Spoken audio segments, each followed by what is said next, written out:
Dokumen min ahadım Danilo Alima. Yurkubilik sakı hicabın min takvatım cemata senden hujat ulitkalar.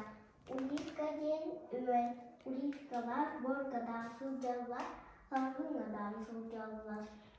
Ulitkalar arastara elbah meni garmaykın ulika ahachina jen. Kini urata tajen sımna asira sıddık boğalar. Men ulitkaların sirinden hujat çolar. Bilaktur vakireller.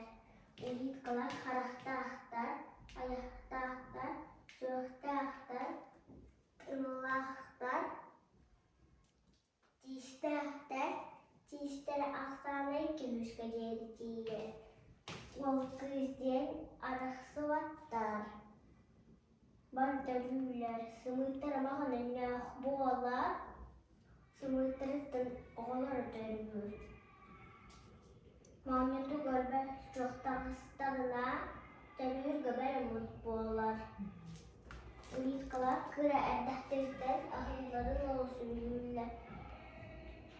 Kiher, ağır süsebeden mutakına utiyan, kodakına senin daktidan arahal boğalar.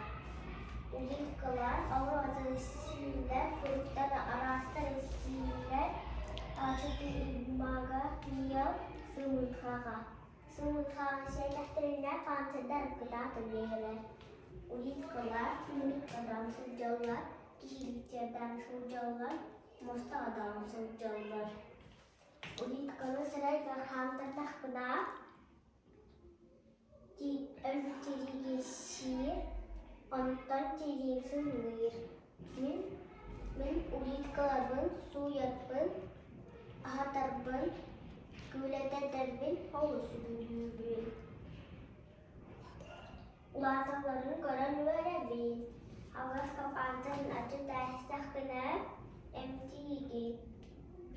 Balık sıratından seren yüksektak kuna, ütü verer, sıstan verer.